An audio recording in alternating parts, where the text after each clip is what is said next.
nganuna bantarano. Alang ridi mau kotiak. Rene nanggo belanga sejak pediwa. Nampai gereb saya, nampai. Alah, nampai. Ini aku ya sabar nanti gini. Jiwek kak oi. Lu nih lah kolak berdika. Lu nih tapi dia berdika. Bantara mana sih? Katanya sebentar. Nah, itu dia. Teman, hari ini aku senang sekali karena kakak mengajak kami pergi ke Keramba. Bukan jalan-jalan apalagi cuma lihat pemandangan. Tapi kakak mengajak kami masak di sana. Sengaja kami sudah bawa bumbu dan alat masaknya juga loh. Teman di rumah pengen ikut? Yuk lah.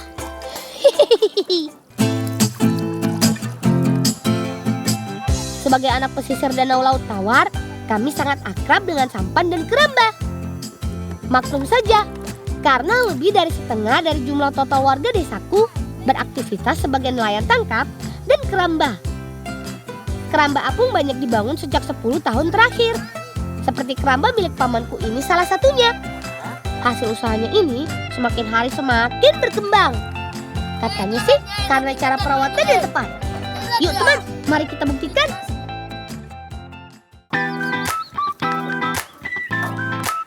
Ini dia pamanku.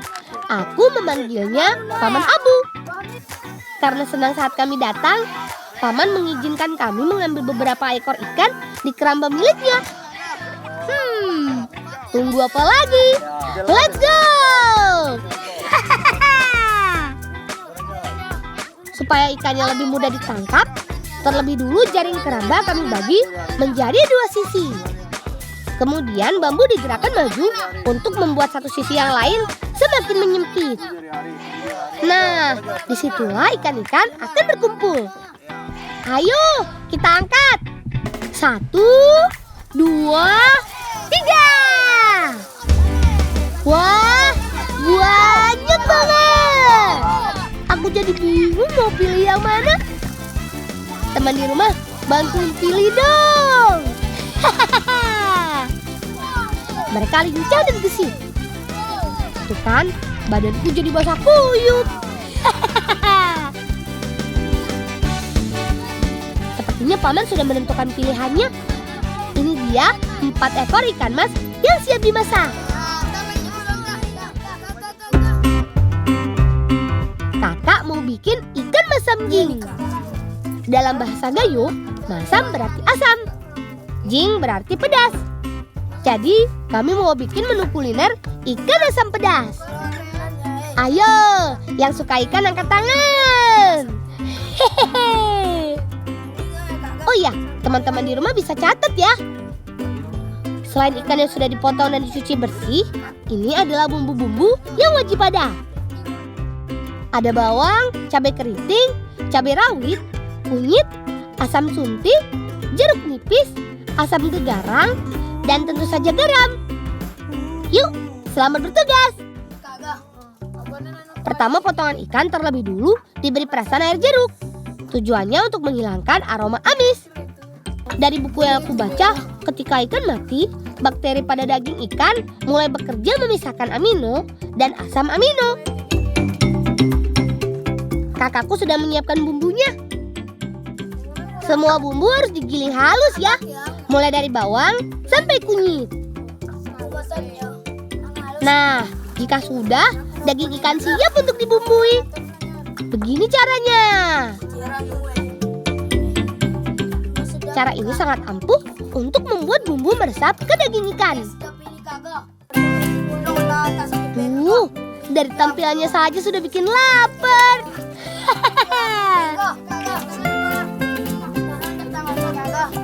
Tapi sabar, ikan berbumbu ini masih harus dimatangkan dulu. Panaskan dengan tambahan sedikit air selama kurang lebih 20 menit. Ingat, besar api harus stabil supaya ikan dapat matang sempurna.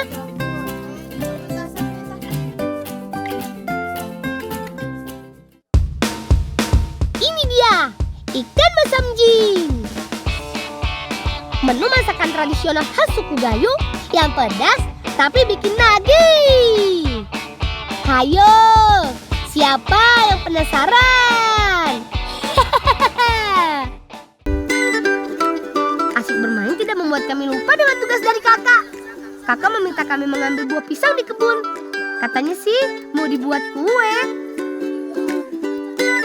Nang, beli deh wahyu ya. Ini be rata sakyo. Cara nu teh wah. Bayang ini ngarak kayu ya, bayang. Iya, kita ambil yang ini saja. Meskipun buahnya belum matang semua, tapi sudah bisa kita panen. Meskipun masih banyak yang hijau, tapi sudah ada beberapa biji yang kuning. Teman, bantu aku ya. Batang kayu ini berfungsi untuk penahan. Jadi, pas pohonnya rubuh, buah pisang tidak langsung terbentur ke tanah. Nah, sedikit lagi. Awas! Syukurlah, berkat bantuan Afdal, Bantara, dan Raihan, tugasku jadi lebih ringan. Yuklah, kita harus cepat bawa pisang ini ke kakak.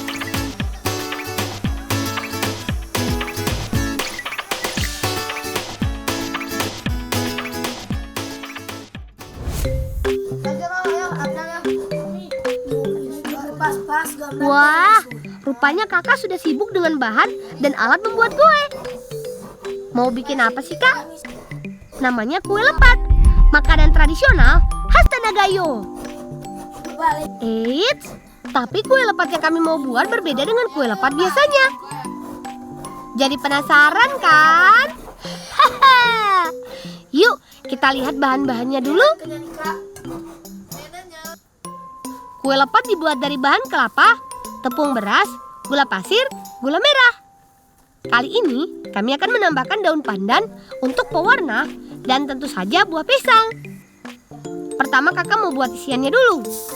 Bahannya gula merah, kelapa parut, dan gula pasir. Semua bahan kemudian disangrai sampai matang.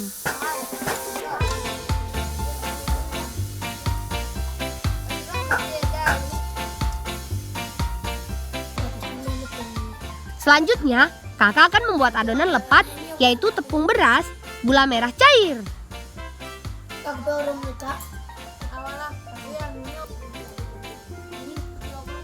Jangan lupa pewarna dari daun pandan dan buah pisang tentu saja. Semua bahan kemudian diadon menjadi 1 sampai kalis. Ini dia yang spesial. Kulit pisang sengaja kami simpan karena akan kami pakai sebagai pembungkus. Begini caranya. Adonan diisi dengan isian gula kelapa yang sudah matang. Lalu dimasukkan ke dalam kulit pisang seperti ini. Gampang kan? Kelihatannya enak banget. Hehehe. Kita rebusan ini bola. Kakak. Cipirin deh. Ya, udah nih betul. Tunggu dulu, kue lepat talasi bolang baru bisa dinikmati setelah dikukus selama kurang lebih 30 menit.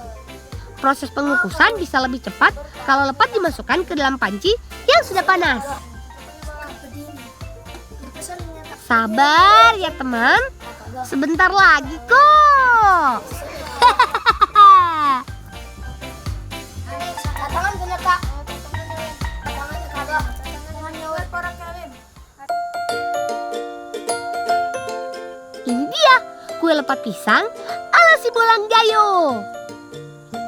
Tampilannya makin cantik karena warnanya yang menarik. Orang Gayo biasa menyajikan kue lepat pada saat pagi hari. Umumnya kue ini sering disandingkan bersama dengan kopi atau teh.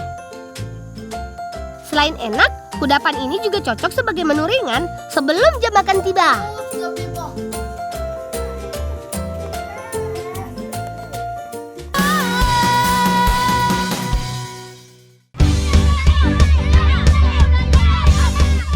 Cie, 2, 3. Ayo Jovan, dayung supaya rakitnya maju dengan cepat. Pacu rakit seperti yang kami lakukan ini memang seru.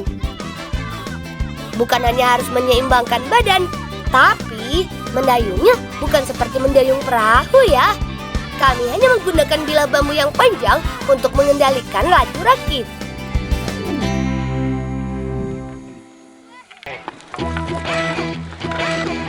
Selain melatih keseimbangan badan, pacu rakit juga melatih otot tangan dan kaki. Ya, pacu rakit ini hitung-hitung adalah pemanasan yang kami lakukan untuk hari ini. Hehehe. Go, 2, cheer!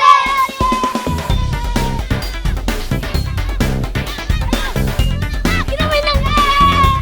Pulang!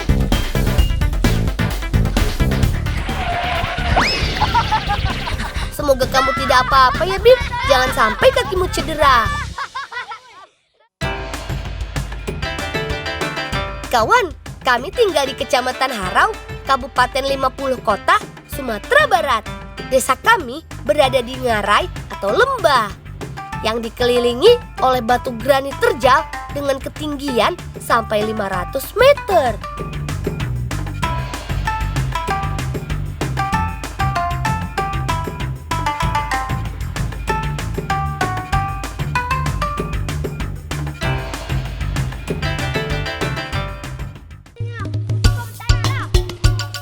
Ayo Jovan, Nabil, Bima, kita berpencar dan beri jarak untuk menaruh luka. Ingat, gak boleh terbalik. Benamkan dan tutupi dengan lumpur. Tapi jangan sampai pintu luka tertutup ya.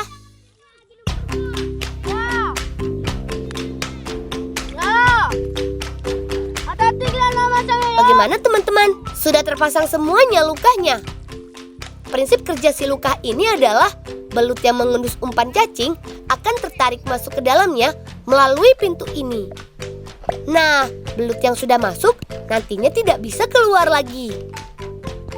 Yuk, kalau sudah, kita ambil luka yang sudah dipasang malam sebelumnya. Semoga saja lukanya terisi belut yang banyak ya. Depan! Dapat! Sekolah canggung!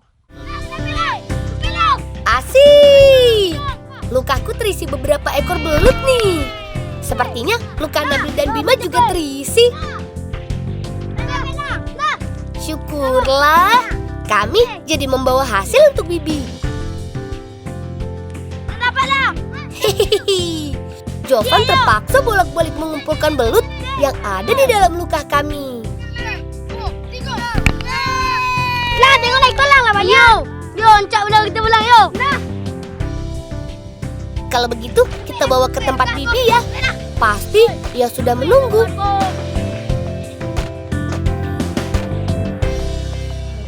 Lah bisa dimakan ko le.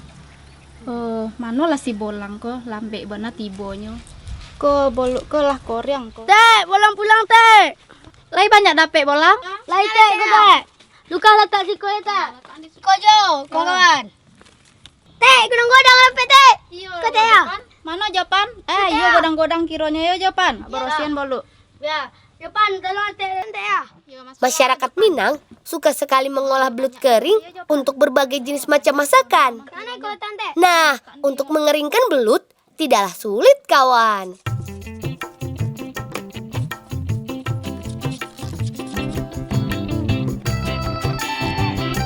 Kami hanya harus membersihkan belutnya dulu. Cuci sampai bersih belutnya. Kemudian kupas atau belah belut, buang isi perutnya.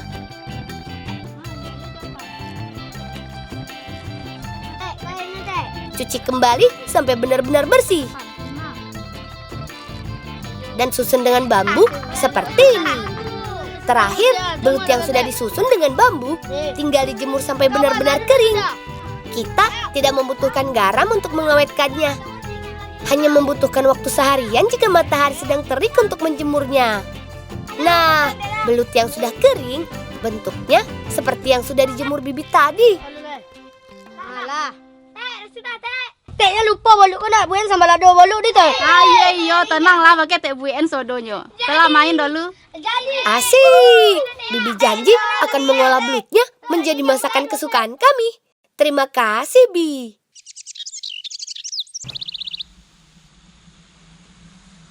Lang, kemana kita lelang ah? Lalu tiga king lelang ah. awak pengen mencari ratu. Ratu udah pakai bandar. Enggak, ini ratu sakti. Sakti apa sakti? Nah, kulitnya warna putih ya. Itu ini kamu Putih ya? Gopu. Ratu apa ya lang? antuk selang. Awak cari dulu. Nah, Ayo, cari dulu. mana cari?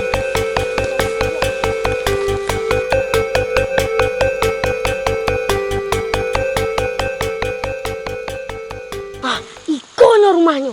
Rumah apa lang? Rumah Ratu Anak-anak itu. Ratu Nana itu. Kita tahu kami. Ini dia rumah ratunya.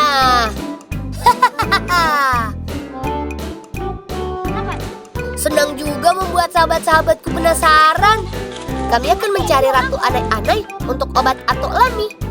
Datuk bilang Ratu Anai-Anai banyak terdapat di tebing ini. Ia membangun rumahnya dengan cara merekatkan tanah menggunakan air liurnya. Hebat ya. Ayo kawan, kita berpencar supaya cepat mencarinya. Cepat! Bang, cepat ya! Ya, coba kamu lihat apa ada ratu di dalamnya. Ratu Anai-Anai adalah sebutan kami untuk ratu rayap. Sama seperti lebah, anai-anai atau rayap hidup berkelompok. Mereka mempunyai ratu yang bentuknya berupa larva. Namanya juga ratu. Ia dikelilingi prajurit yang siap melayaninya dan memberi makan. Tuh, lihat rayap kecil-kecil ini adalah prajuritnya. Kalau sudah dikeluarkan, kita beri ke Atok yuk ratunya. Yo.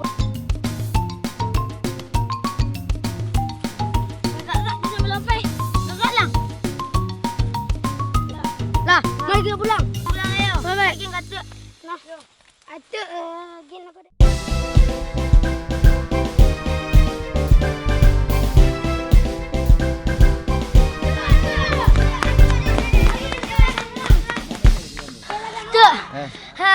Ambo jadikan kawan dapat Ratu Anai. Mana Ratu Nana? Depan, gula depan. Kandungan yang terdapat pada Ratu Anai-Anai dipercaya dapat mengobati diabetes dan asam urat.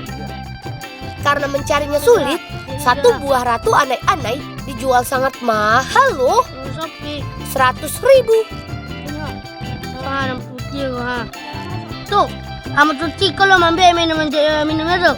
Halah. Untung saja kami tak perlu membayar mahal untuk itu.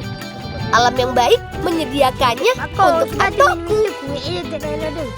Tangan Atok yang sakit asam urat semoga bisa sembuh kembali ya. Mudah.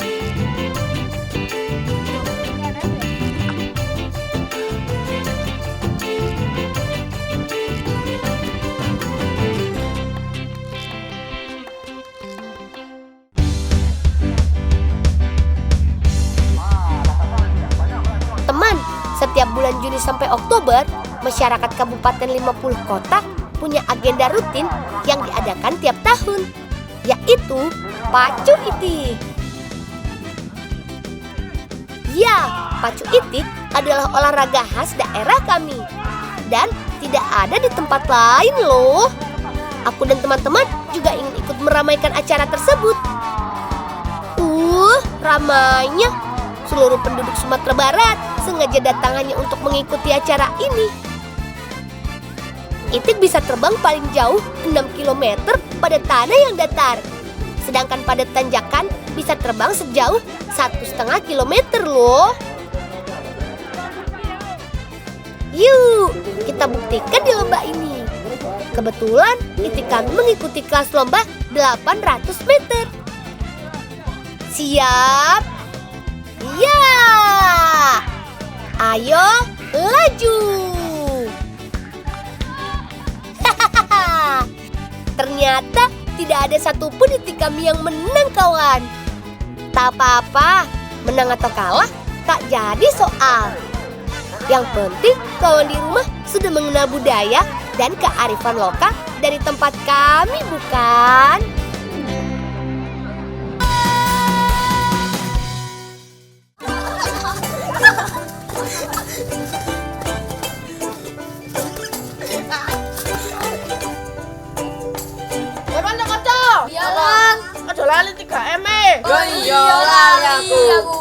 Memakai masker. Mencuci tangan dengan sabun. Sudahlah. Menjaga jarak. Sekarang 3M sudah menjadi 5M, ditambah dengan menjauhi kerumunan dan mengurangi mobilitas.